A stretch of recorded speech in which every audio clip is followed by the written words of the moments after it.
우리는 재능이 탁월한 사람들을 부러워합니다.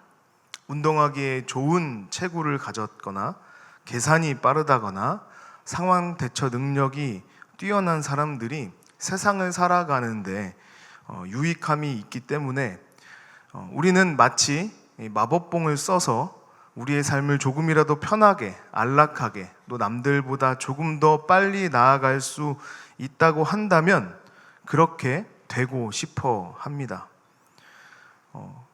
근데 그러한 재능을 가진 대표적인 인물이 삼손이에요. 삼손은 날 때부터 그가 가진 달란트가 탁월한 사람이었습니다. 우리가 너무나 잘 아는 것처럼 삼손이 가진 힘은 상상을 초월합니다. 사자의 입을 찢는다든가 나귀 턱뼈로 천명과 싸운다든가 하는 그러한 힘은 대표적인 삼손의 재능입니다. 거기에 삼손의 이야기를 읽다 보면 삼손은 힘만 센 멍청이는 아니라는 것을 우리가 금방 알 수 있습니다.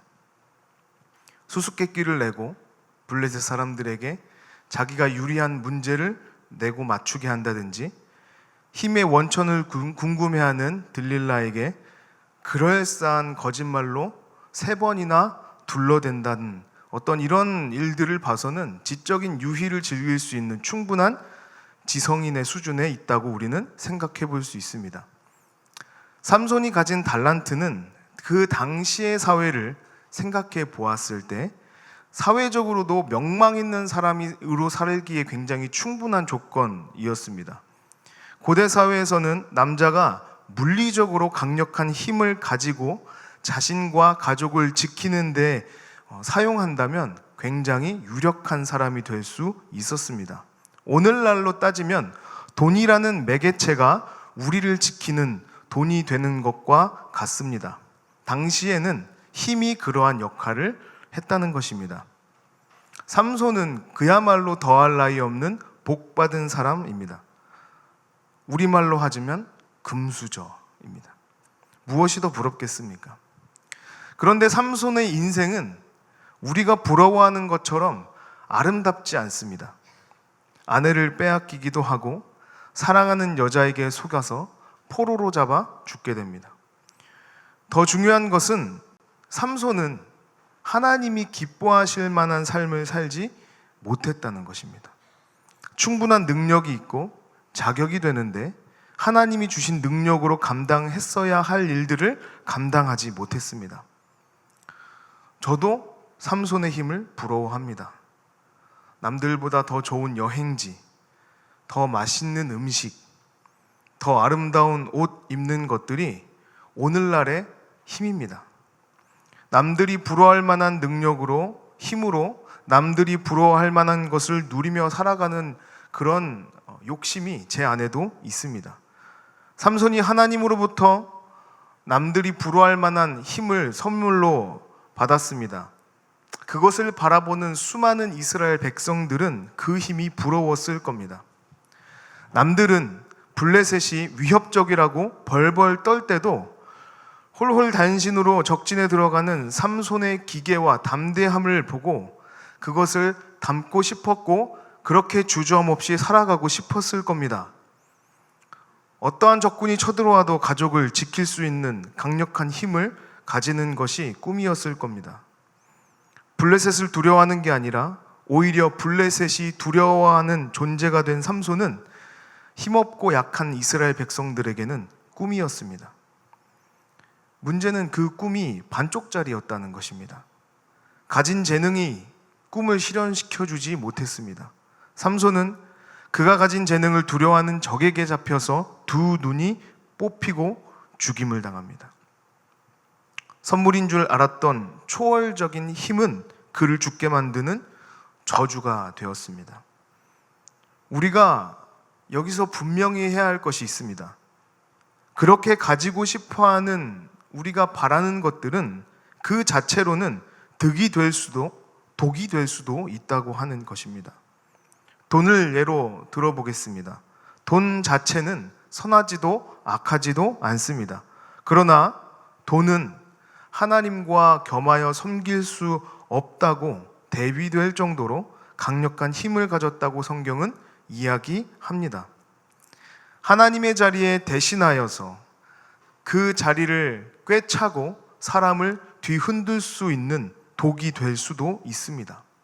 명예도 그럴 수 있습니다. 권세도 그럴 수 있습니다. 인간 관계도 그럴 수 있습니다. 그 자체로는 선하다, 악하다라고 판단할 수 없는 것들이 있습니다. 그러나 여기서 우리가 깊이 고민해 봐야 할 것이 있습니다.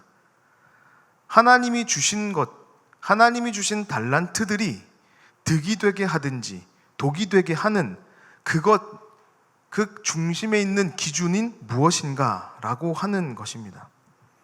저는 삼손의 이야기를 읽으면서 제일 이해가 되지 않는 부분이 하나 있습니다. 그것이 무엇이냐면 삼손은 단 한 번도 자기가 가진 재능에 대해서 감사했다는 구절이 없습니다. 물론 많은 성경의 인물들이 자기가 가진 것에 대해서 감사하고 있는 것은 아닙니다. 그런데 삼손과 같은 경우에는 다른 인물들과는 비교하기 힘들 만큼 쉽게 어떠한 노력도 없이 말도 안 되는 큰 선물을 받은 사람이잖아요. 그렇다면 적어도 제 생각에 그가 가진 것에 대해서 감사할 수 있는 사람이어야 한다고 저는 생각합니다.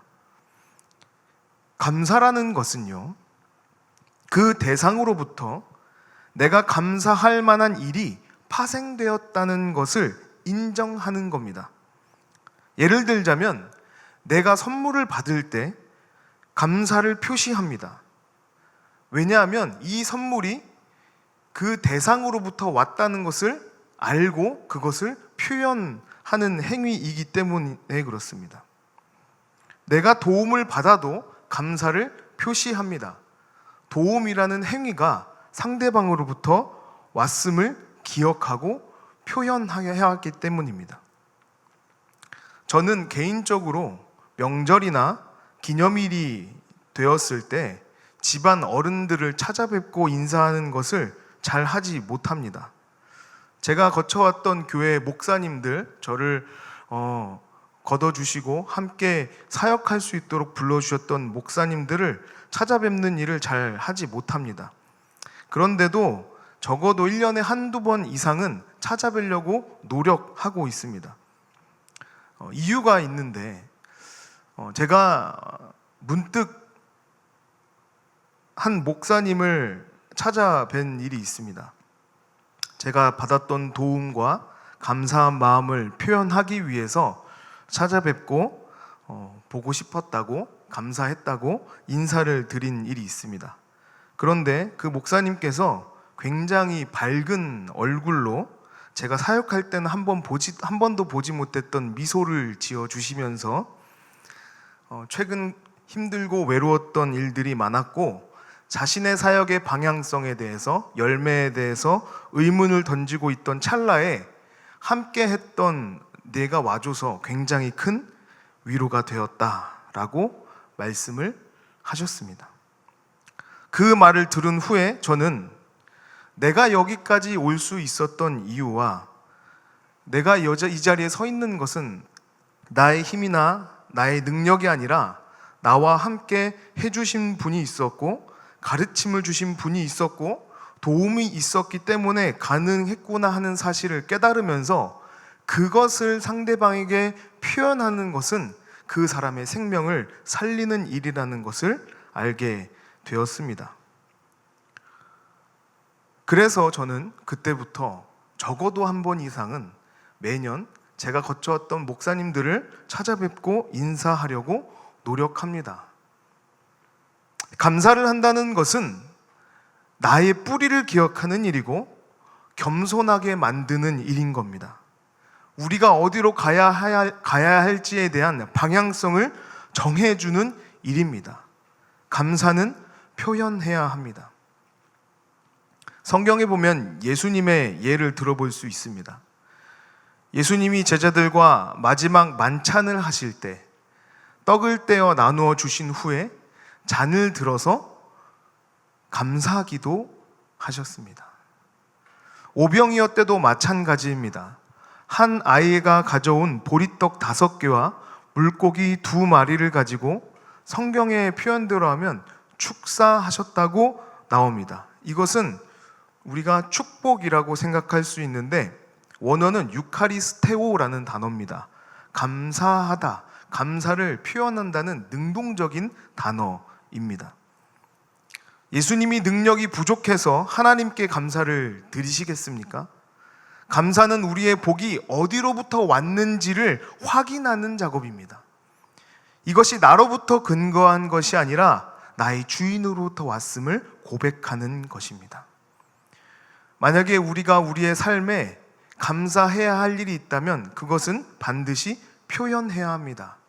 주님께 감사해야 합니다. 그래야 우리는 건강한 신앙생활을 해 나갈 수 있습니다. 감사가 없는 신앙생활은 나태해지고 건조해지기 마련입니다. 결국 내가 중심이 되어서 내 능력을 드러내는 것으로 만족하면, 그리고 또 내가 서 있는 그 자리가 누구의 도움이 아니라 나의 열심과 나의 노력 때문에 이루어졌다라는 교만에 빠지기 쉽습니다. 가진 달란트에만 감사하는 것은 아주 기초적인 신앙입니다. 한 발 더 나가서 성경은 복의 주체가 우리와 함께하고 있다고 말하고 있습니다. 우리에게 복을 주시는 하나님이, 주님이, 주인이 종된 우리와 함께 하신다고 하는 겁니다. 제가 기억하는 가장 슬픈 죽음이 있습니다. 저희 셋째 고모님의 죽음입니다. 제가 당시 중학생이었는데 셋째 고모님은 개척교회 사모님이셨습니다. 저희 집이 가장 힘들 때 이 셋째 고모님 앞집에 자리를 잡게 되었고 사모님을 가장 가까이서 자주 볼 수 있게 되었습니다. 셋째 고모님이 기억에 남는 이유는 제 생애 처음으로 생새우 소금 구이를 해주셨기 때문입니다.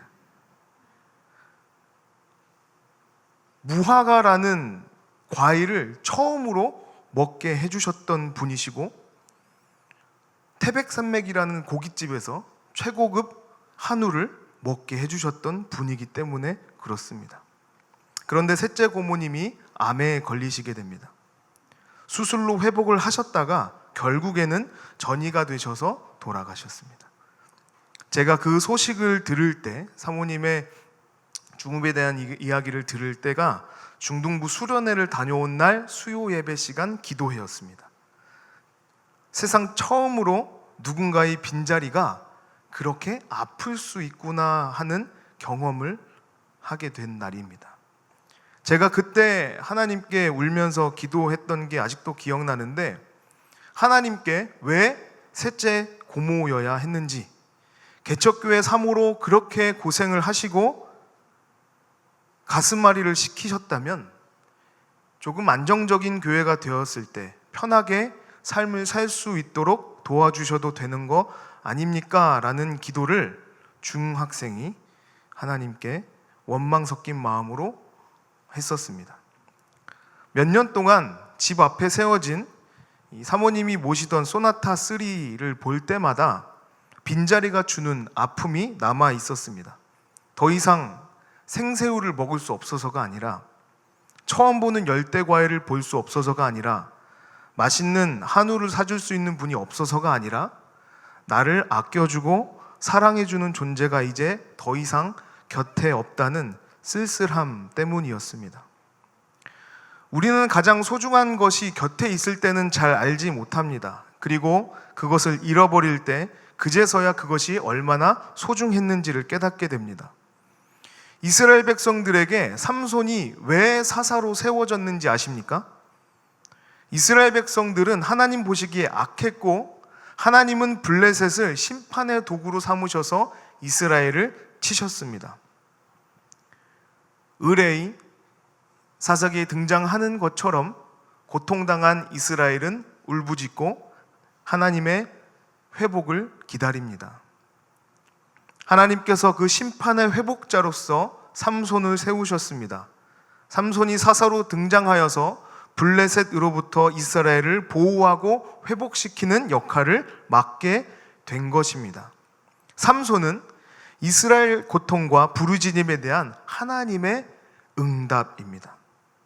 그래서 안식이라는 이름의 뜻을 가진 마누아로부터 빛이라는 이름을 가진 삼손이 나옵니다. 그런데 결국 어떻게 됩니까? 깊은 어둠과 같은 들릴라에게 그 빛이 가두어지게 됩니다. 이것은 삼손의 인생을 간단하게 요약한 것이기도 하지만 이스라엘의 현 주소를 보여주는 것이기도 합니다. 동시에 우리의 힘없고 나약한 인생을 설명해 주는 말이기도 합니다. 저와 우리 신광구의 성도님들이 어둡고 혼란한 이 세상으로 하나님의 부르심을 받아 나아갑니다. 여러분과 저는 빛 되신 주님을 쫓아서 빛과 소금으로 세상에 보냄을 받았습니다. 그런데 우리의 삶을 돌아보면 빛을 잃은 발광체 같고 맛을 잃은 소금 같습니다. 역설적입니다. 그래서 주일에 예배당에 들어설 때면 여전히 변화없고 신앙적인 무기력함에 빠진 우리의 모습을 보게 되지 않으십니까? 아, 또 이렇게 한 주가 무기력하게 흘러갔구나. 나는 또 우리의 연약함에 쓰러졌구나. 제가 신앙적으로 정말 힘들고 어려울 때가 있었습니다. 막 둘째가 태어났을 때쯤입니다. 이제 나는 사역자로서는 자격이 없는 게 아닐까, 사역을 그만둘까라는 고민을 할 정도로 신앙적으로 굉장히 힘들었을 때였습니다. 제가 맡고 있는 청년들을 신방하지만 정작 내 안에는 해결되지 않은 문제들이 있어서 고통스러워하고 있을 때였습니다.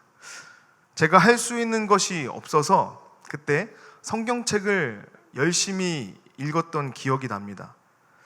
제가 갈라디아서 2장 20절을 읽을 때였습니다. 내가 그리스도와 함께 십자가에 못 박혔나니 그런즉 이제는 내가 사는 것이 아니요 오직 내 안에 그리스도께서 사시는 것이라.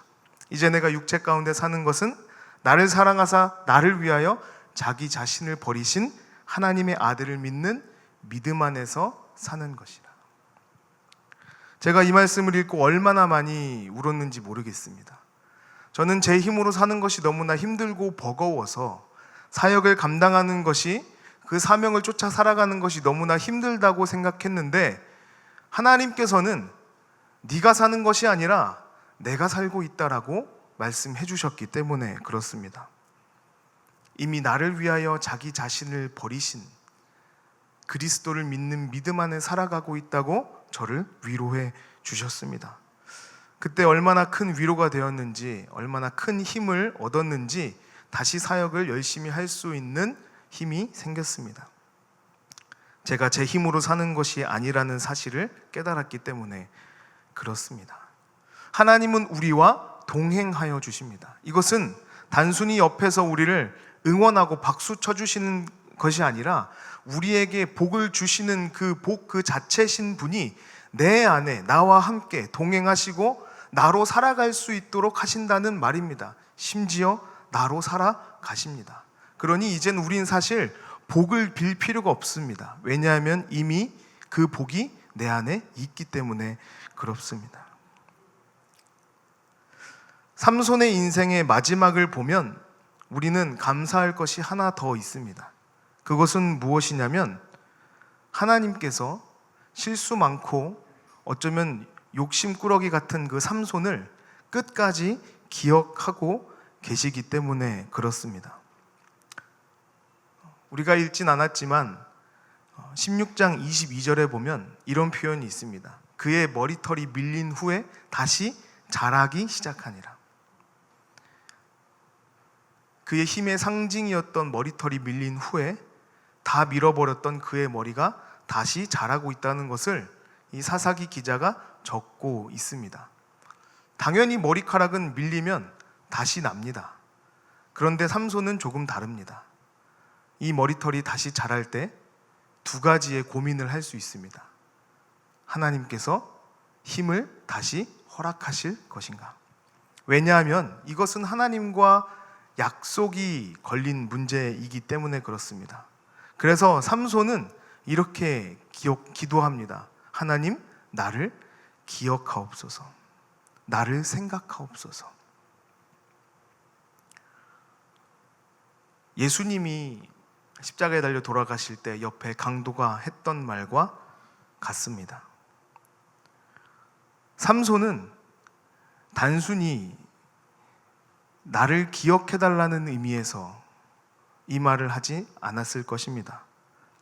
눈이 뽑히고 무기력한 채 갇혀있는 자신의 모습을 통하여 하나님 없는 삶이 얼마나 비참하고 무의미한지를 깨달은 삼손은 자신의 생명을 구원해달라는 의미로 이 말을 내뱉고 있습니다. 아마도 큰 소리로 부르짖지 못했을 겁니다. 힘들고 지친 상황 가운데, 절망에 빠진 가운데 이제는 머리털도 다 밀려서 힘도 없는 그저 이 죄수로 잡혀있는 이 한 사람이 자신의 구원을 하나님께 의탁하며 외칠 때 하나님은 그 음성을 들어주셨다는 것입니다. 하나님은 끝까지 우리와 함께 하실 수 있습니다. 때로는 우리의 삶이 하나님 없는 것 같이 느껴질 때가 있습니다. 하나님이 도와주시지 않는 것처럼 여겨질 때가 있습니다. 하나님이 어디 계신지 아무리 부르고 찾아보아도 하나님이 답하지 않으실 때, 마치 큰 웅덩이에 갇혀서 아무것도 들리지 않고 보이지 않는 것 같은 그런 때가 우리의 삶에 종종 찾아옵니다. 그러나 오늘 우리가 알 수 있는 것은 우리의 연약함 때문에 하나님은 우리를 버리지 않으신다는 사실입니다. 우리에게 드러나는 하나님으로부터 실망스러운 모습이 우리를 가득 채운다 하더라도 하나님은 우리를 떠나지 않으신다고 하는 것입니다. 제가 아는 목사님이 개척을 하실 때 40일 금식 기도를 작정하시고 기도원에 올라가셨습니다. 굉장히 줏대가 강하시고 목소리가 크신 목사님이었는데 첫째 날부터 일주일이 지날 때까지는 굉장히 큰 소리로 주여를 부를 수 있었다고 합니다. 호기롭게 열심히 큰 목소리로 주여를 부르며 기도를 하다가 20일쯤 되었을 때 자리에서 일어나지도 못하는 지경에 이르렀고 30일쯤부터는 누워서 작은 목소리로 주여를 하는 것도 힘든 상황이 되었다고 합니다. 그런데 이 30일이 지나고 나서부터 이제 진짜 죽을 수도 있겠다라고 생각한 그 순간 입 밖으로 신음처럼 나오는 주여라는 소리를 자기가 내뱉었을 때 가지고 있는 모든 에너지를 쏟아내어서 한 번 부른 그 주여는 그 이전에 넘치는 기운으로 힘으로 불렀던 그 어떤 주여보다 더 간절하고 진솔한 비명이었다고 저에게 말씀해 주시는 것을 들었습니다. 우리의 연약함을 주님께서 아십니다. 그리고 그 마지막 때까지도 우리는 주님의 소유입니다. 주님은 우리를 버리지 않으십니다. 우리가 주님을 신뢰한다면 끝까지 우리를 붙드시고 인도하시는 주님을 따르시기를 소망합니다. 삼손이 머리가 다 밀리고 아무런 소망이 없어 보이는 그때 하는 두 번째 기도는 이번만 나로 강하게 하사라는 고백입니다. 하나님은 이 마지막의 응답에 응하셨습니다. 그리고 살아서 그가 해야 했던 사명, 블레셋 사람들을 치는 그 사명을 뛰어넘는 성과를 내게 됩니다. 죽음의 성과라는 말이 옳진 않겠지만 그가 사명이라는 것을 생각해 봤을 때는 충분히 큰 성과였습니다. 하나님은 그가 사명을 다할 때까지 도우시는 분이었습니다. 저는 이 삼손의 한 번만 나를 강하게 하사라는 고백이 우리에게도 여전히 유용하다고 생각합니다. 우리가 힘들고 어려운 상황 가운데 나의 능력으로 그 일들을 다 감당할 수 없고, 어떤 때에는 교회에서 충분히 내가 감당해야 할 일들을 다 감당했고, 나는 충분히 교회에 충성했기 때문에 이제는 나는 일선을 떠나야 하고, 어쩌면 이제는 나는 필요 없는 것처럼 느껴지는 그 때에도 하나님은 여전히 우리를 통하여 일하시기 원하십니다. 힘이 없고 연약해서 우리를 버리시는 것이 아니라, 그럼에도 불구하고 하나님은 우리를 통하여 일하시는 분입니다. 끝까지 기억하신다는 것에 대해서 감사해야 합니다.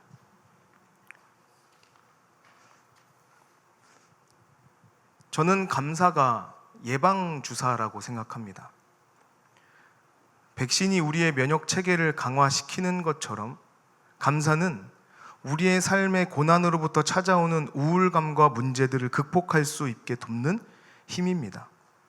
빌립보서 4장 6절에 보면 아무것도 염려하지 말고 오직 모든 일에 기도와 간구로 너희 구할 것을 감사함으로 하나님께 아뢰라. 사소한 것부터 하나님께 감사합시다. 우리의 심장이 뛰고 있음에 감사합시다. 또 전혀 의롭지 못한 우리와 동행해 주시는 주님의 은혜에 감사합시다. 주님이 우리와 함께 뛰시면서 우리가 옳은 방향으로 적당한 속도로 갈 수 있도록 우리의 페이스메이커가 되어 주십니다.